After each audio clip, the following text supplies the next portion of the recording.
Everyone, क्या हाल चाल है आप सबके। Hope you guys are doing really well and welcome back to my channel. कल का व्लॉग जहाँ पे एंड हुआ था वहीं से आज का स्टार्ट हो रहा है। कल के व्लॉग में मैंने आप लोगों को बताया था कि मैंने आज अपनी वार्डरोब वगैरह ऑर्गेनाइज करना शुरू करना है। 1 बाय 1 ईच कंपार्टमेंट को हम जो है वो ऑर्गेनाइज करेंगे। शायद आज मैं कपड़ों के एक सेक्शन को ऑर्गेनाइज करूं या शायद अपने हैंडबैग्स को करूं। अगर हैंडबैग्स वाले पोर्शन को ऑर्गेनाइज किया तो आप लोगों के साथ ज़रूर अपने हैंडबैग्स शेयर करूंगी, इसलिए वीडियो को एंड तक ज़रूर देखिएगा। इसके अलावा अभी फ़िलहाल हस्बैंड को भूख लग रही है तो उन्हें खाना देना है, तो चले चल के उनके लिए खाना वगैरह रेडी करते हैं। पता नहीं, मेरा भी कुछ खाने का मूड नहीं हो रहा। शायद थोड़ी देर बाद भूख लगेगी तो कुछ लाइट सा खाऊंगी। कल के व्लॉग में आप लोगों ने देखा था कि मैंने शाम के टाइम पे अपने लिए राइस बनाए थे और दाल और आलू गोश्त के साथ खाया था। इस वक्त हस्बैंड आलू गोश्त के अंदर बोटियां ढूंढ रहे हैं। बोटियां थी लेकिन उनके चमचे में हड्डी आई जा रही थी। खैर, तो उसी राइस के साथ मैंने हस्बैंड को आलू गोश्त दिया। वो उन्होंने कहा था कि मैं आज राइस भी खाऊंगा और रोटी भी खाऊंगा, तो बस मैंने उनको थोड़े से राइस दे दिए थे और अब मैं उनके लिए बना रही थी एक रोटी। मैं खाना खा ही चुकी थी, इसलिए बस एक ही रोटी डालनी थी। मैंने हस्बैंड से पूछ लिया था कि वो एक रोटी खाएंगे या दो, बट उन्होंने कहा नहीं, राइस खा रहा हूँ तो एक रोटी इनफ होगी। वैसे यूजली जो मेरी रात की रूटीन होती है उसमें खाना प्रॉपरली खाया जाता है, लेकिन क्योंकि मैंने आज जल्दी खा लिया था और खाना बना हुआ था, इसलिए आज खाने वाला जो एक पार्ट था वो एब्सेंट था मेरी रूटीन में से। वैसे भी खाना मैं जल्दी ही बना लेती हूँ, दोपहर या शाम तक मेरा खाना रेडी हो जाता है। तो रात मोस्टली ऐसी ही गुजरती है कि बस मैंने रोटी डालनी होती है या सैलेड या राइस वगैरह देखने होते हैं। और ये जो चूल्हा है ना, इसके ऊपर मेरा तवा पूरा हिलता रहता है क्योंकि ये पाकिस्तान का तवा है। मैं अपने साथ लेकर आई थी, काफ़ी हैवी ड्यूटी बड़ा अच्छा तवा है और यहाँ के चूल्हों के हिसाब से ज़रा ये बना हुआ नहीं है, लेकिन रोटी बनाने के लिए बहुत सही रहता है। रोटी बनाने में मैं बिल्कुल भी परफेक्ट नहीं हूँ, आप लोगों को पहले भी बताया था। बस कोशिश करती हूँ कि काफ़ी खाने के काबिल रोटी बन जाए। अब तो रोटी मेरी बहुत बेहतर होती जा रही है विद ईच पासिंग डे। अच्छी खासी खाने के काबिल रोटी बना लेती हूँ। शुरू में बहुत अजीब व गरीब रोटी बनाती थी। खैर, मैंने यहाँ पे हस्बैंड को सालन के लिए प्लेट और रोटी ला के दे दी थी। उन्होंने खाना खा लिया और उसके बाद मैं आ गई किचन में चीज़ों को समेटने के लिए। खाना एक बंदा खाए या पूरी फैमिली, किचन में फैलावा उसी हिसाब से होता है और आराम से आपका 1-1.5 घंटा किचन में रात में लग जाता है उसको नीट एंड क्लीन करने में। वैसे भी मैंने अपने लिए एक रूटीन बनाई हुई है कि मैं रात में खाना खाने के बाद 30 या मैक्सिमम 40 मिनट से ज़्यादा किचन में नहीं लगाती। अब उसमें मेरे सारे बर्तन धुल जाएं तो well and good, kitchen neat and clean हो जाए तो सही है। वैसे मोर देन इनफ होते हैं, मोस्टली मेरा सारा काम हो ही जाता है। खुद को एक टाइम लाइन दे दो ना तो फिर बंदा कॉन्सेंट्रेट करके जल्दी जल्दी में सही से काम करता है। और फिर खाना बनाते हुए या सर्व करते हुए मैं ये बात अपने माइंड में रखती हूँ कि मैंने खाना खाने के बाद 30-40 मिनट से ज़्यादा किचन में नहीं लगाने, तो इसीलिए मैं उस वक्त भी हाथ के हाथ हर चीज़ समेटती रहती हूँ, एंड के लिए जमा नहीं करती। खुद को टाइमलाइन देने से काम काफ़ी हद तक बेहतर हो जाता है और चीज़ों के लिए भी टाइम निकल आता है। अब जैसे आज मैंने खाना खाने के बाद अपने लिए एक काम सोच के रखा हुआ था, मुझे अपनी कबर्ड का एक पोर्शन ठीक करना था, तो मैंने उसी हिसाब से अपने बाकी सारे काम मैनेज किए। और मैं जब भी किचन क्लीन करती हूँ ना, ये जो ड्रेन सिस्टम है उसको प्रॉपरली ज़रूर साफ़ करती हूँ, वरना फिर ये आगे जाके आपके लिए बहुत प्रॉब्लम क्रिएट करते हैं। हॉब इंडक्शन क्लीन ही था, बट फिर भी रोटी पकाते हुए जो थोड़ा बहुत इधर उधर आटा गिर जाता है वो मैंने अच्छे से क्लीन कर लिया था। डिनर के बाद जब किचन को नीट एंड क्लीन करती हूँ तो किचन से बाहर निकलने से पहले चूल्हे के ऊपर चढ़ा देती हूँ अपनी नाइट ड्रिंक। कोई खास ड्रिंक नहीं है, बस जीरे का पानी यानी कि जीरे का कहवा पीती हूँ रात में। कभी कभी मिस भी हो जाता है, लेकिन मोस्ट ऑफ द टाइम ये रात में पिया ही जाता है। 2 ग्लास पानी में 1 चम्मच जीरा डाल के उसको इतना पकाना है कि ये 1.5 ग्लास रह जाए और फिर उसको पी लेना है। किचन से फारिग होके मैं सीधी आ गई थी अपने बेडरूम में और जो मुझे कंपार्टमेंट आज ठीक करना था कबर्ड का, उसकी मैं तैयारी करने लगी। वैसे तो मेरी पूरी कोशिश होती है मेरे घर का फ्लोर नीट एंड क्लीन ही रहे, लेकिन क्योंकि अभी मैंने यहाँ पे कपड़े लेके बैठना था और कपड़े वॉश हुए हुए थे, इसलिए मैंने खुद की तसल्ली के लिए हल्का सा यहाँ पे डस्टर और मॉप लगा दिया था ताकि अच्छे से ये क्लीन हो जाए। वैसे मुझे पता था मैं ये काम ना भी करती तो कोई बुरी बात नहीं थी, मेरा पूरा फ्लोर क्लीन ही था, बट बस मुझे अजीब सा होता है कि यहाँ पे कपड़े रखने हैं और यहाँ पे अभी हम स्लिपर्स लेके फिरे हैं तो मैं इसको थोड़ा क्लीन कर दूं। ये एक जैकेट है जिसका मुझे बिल्कुल समझ में नहीं आता मैं क्या करूं। मुझे ये पहननी नहीं है, ये काफ़ी लूज़ है, बस मेरा दिल नहीं करता इसको पहनने का। मैं इसे पहन के अजीब पोलर बेयर लगती हूँ, लेकिन हस्बैंड कहते हैं रख दो, कभी ना कभी काम आएगी सर्दियों में, ऐसे अभी इसको डिस्कार्ड नहीं करो। तो बस अभी ये फिलहाल ऐसी रखी हुई है, इसकी कोई जगह नहीं है, तो मैंने इसको एक साइड पे रखा और बाकी जो कपड़े मुझे ठीक करने थे वो मैंने निकालना शुरू करे। एक्चुअली मुझे नीचे वाले फ्लोर से सारे कपड़े ऊपर वाले फ्लोर में शिफ्ट करने थे। ऊपर वाला फ्लोर मैंने खाली करके दिया था, अपने सारे कपड़े मैं अपनी न्यू कबर्ड में ले गई थी। यहाँ पे हस्बैंड ने अपने कपड़े रखने थे, लेकिन फ़िलहाल अभी उनके कपड़े बाकी सारे ही कंपार्टमेंट्स में पूरे हो गए हैं। सो मुझे बार बार नीचे झुक के बैठ के अपने कपड़े घर में पहनने वाले निकालने पड़ते थे, इसलिए मैंने ऊपर वाले पोर्शन में रख दूंगी और फिर नीचे वाला पोर्शन हम किसी और चीज़ के लिए यूटिलाइज़ कर लेंगे, या तो हस्बैंड के शूज़ वगैरह या कुछ हस्बैंड के ऐसे कपड़े जो जैसे देसी शलवार कमीज़ हैं, या वो कपड़े जो बहुत कम पहनने में आते हैं जिन्हें कम कम निकालना पड़ता है, उन्हें हम नीचे रख देंगे।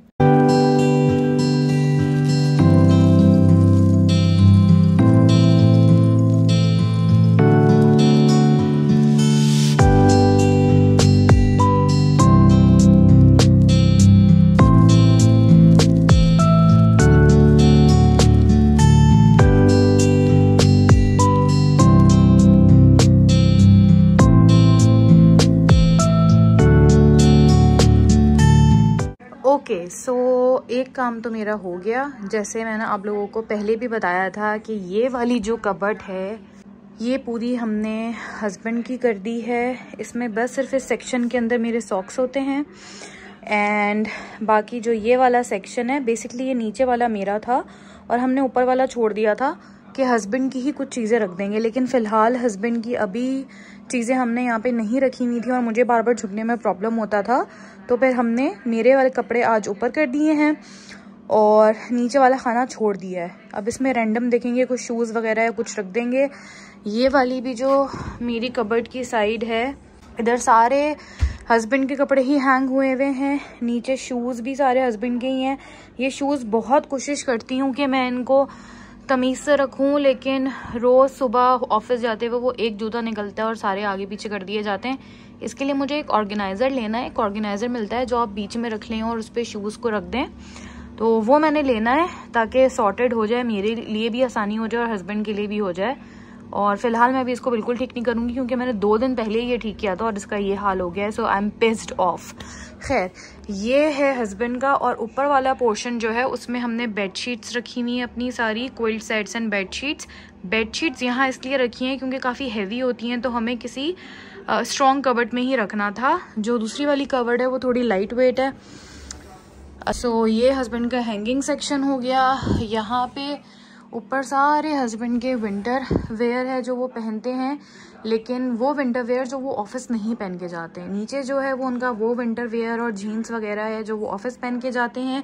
ये वाले सेक्शन में उनके सारे घर के कपड़े हैं। ये यहाँ पे 2 ऑर्गेनाइजर्स हमने रखे हुए हैं, एक में उनके सॉक्स होते हैं, एक में उनके अंडरगारमेंट्स होते हैं। और ये जो आपको दिख रहा है ये भी बेसिकली फ्रेग्रेंस के लिए ही होता है। आप अपनी कबर्ड्स वगैरह में अपने फैब्रिक्स के पास जहाँ आप चाहते हैं कि खुशबू आती रहे वहाँ इसको हैंग कर दें।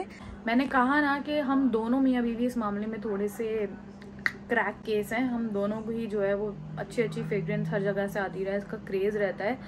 सो मैं हस्बैंड भी 2 हाथ आगे ही हैं और ये मेरे हस्बैंड ही लेकर आते हैं। उन्हें ही अच्छा लगता है कि कबर्ड में आती रहे, तो इधर वाली में भी इधर में भी सारी कबर्ड्स में हम ये लगा के रखते हैं। अच्छा, मैं आपको बता रही थी कि अब मैंने नीचे वाला पूरा पोर्शन जो है वो अपना क्लियर कर लिया है। इसमें क्या क्या है आप लोगों को बता देते हैं। ये जितने आपको ट्राउज़र्स दिख रहे हैं ये मेरे नाइट वेयर हैं, यानी या समर्स में आप घर में पहन सकते हैं और रात को सोते हुए मैं मोटे कपड़े नहीं पहन सकती, तो ये नाइट वेयर मेरे ट्राउज़र्स हैं। ये नाइट वेयर मेरी सारी टी शर्ट्स हैं। ये मेरे विंटर के जो है वो मोटे ट्राउज़र्स हैं जो मैं घर में पहनती हूँ या आने जाने में पहनती हूँ, जो मोटे कपड़े के होते हैं वो। ये मेरे इनर्स हैं ट्राउज़र्स के साथ या जीन्स के नीचे पहनने के लिए।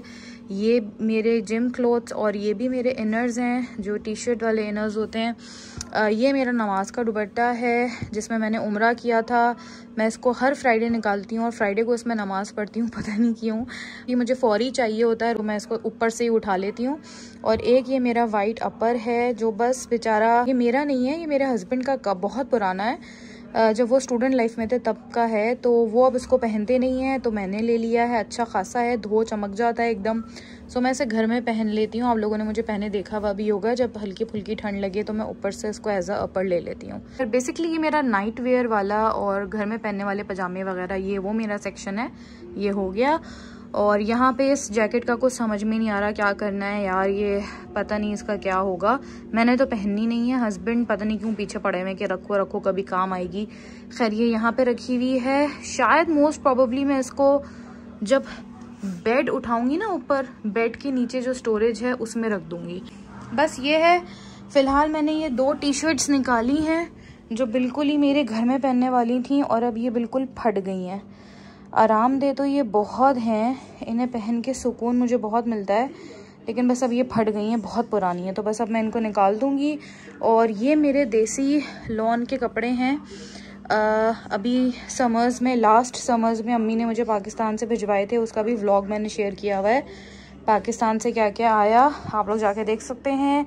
इनको मैंने हैंग करना है पर हैंगर्स नहीं है, सो लेट्स सी मैं इनका भी क्या करती हूँ। सो वार्डरोब जो मैंने अपनी ऑर्गेनाइज करनी है उसमें से एक काम तो हो गया, शुक्र अल्लाह का। मेरी जो ये कबर्ड है मैंने अपने व्लॉग में आप लोगों के साथ शेयर किया था। ये जो न्यू कबर्ड है ये मेरी बन गई है, तो इसमें मैंने अपनी सारी हैंगिंग की चीज़ें रखी हुई हैं। यहाँ पे सारे मेरे कोट्स हैं एंड यू नो वुलन चीज़ें हैं, सारी जैकेट्स हैं। देन उसके बाद मैंने ऐसे अपने जो मेरे जंपर्स हैं या निट वेयर है, स्वेटर्स वगैरह हैं, हाई नेक्स वगैरह हैं, वो एक एक हैंगर में 3-3 4-4 ऐसे करके मैंने हैंग कर दिए हैं। ये एक मेरा काफ़ी बड़े साइज़ का बैग है जो किसी भी ड्रॉर में कहीं भी फिट नहीं आता है, तो मैंने इसे हैंग कर दिया है। और इसी के हैंगर में मेरी ये एक शॉल है, मैंने इसको भी हैंग कर दिया है। एंड देन मेरी बेल्ट्स हैंग हुई हुई हैं यहाँ पे, यानी कि मैंने इसको ऐसे मैनेज किया है कि एक ही हैंगर को यूज़ करते हुए मेरी बेल्ट्स आ गई, मेरा ये वाला बैग आ गया और मेरी शॉल आ गई गरम। अच्छा, इस बैग का भी मुझे समझ नहीं आता मैं क्या करूँ, कहाँ इसको ऑर्गेनाइज़ करूँ, तो फ़िलहाल मैंने इसको ऐसे ही रख दिया है। कह रही हूँ ना कि आहिस्ता आहिस्ता ही चीज़ें समझ आ रही हैं। और इसके अलावा यहाँ मेरे सारे समर वेयर्स हैं, मेरे समर के ड्रेसेस हैं, लॉन्ग ड्रेसेस हैं। ये ड्रेस ज़ारा का मेरा बड़ा फेवरेट है, इसमें मैंने उम्रा किया था अपना पहला। एंड कुछ टॉप्स वगैरह हैं। नीचे यहाँ मैंने अपनी जीन्स रखी हुई हैं, मेरे पास ज़्यादा जीन्स नहीं है, लेनी है बट फ़िलहाल यही हैं, इन्हीं से काम चल जाता है।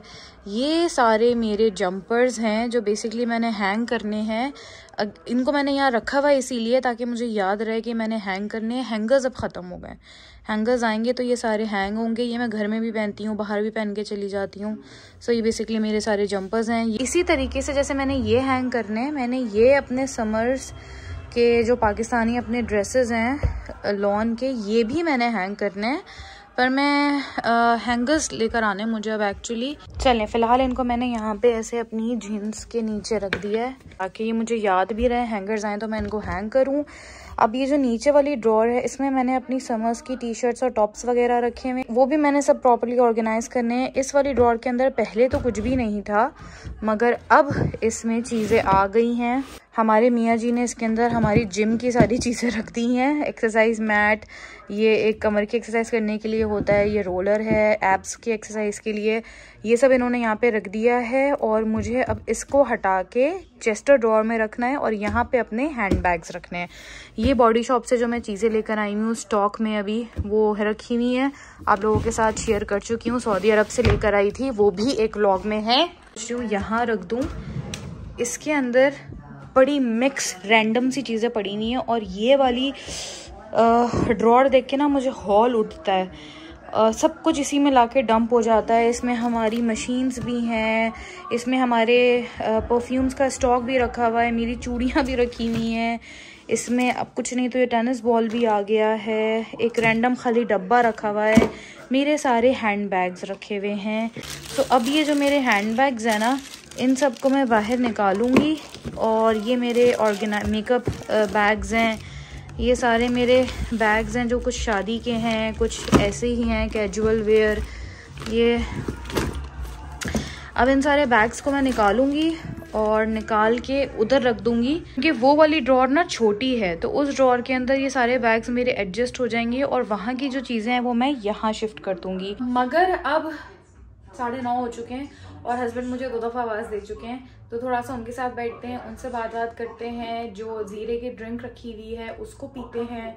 फिर उसके बाद इंशाल्लाह कल देखेंगे ये बैग्स का क्या करना है, और जो भी करूँगी, जब भी ऑर्गेनाइज़ करूँगी आप लोगों के साथ ज़रूर शेयर करूँगी। और आप लोगों को अगर मेरी बैग कलेक्शन देखनी है तो कमेंट बॉक्स में मुझे ज़रूर बताइएगा कि आपको मेरे बैग्स देखने हैं।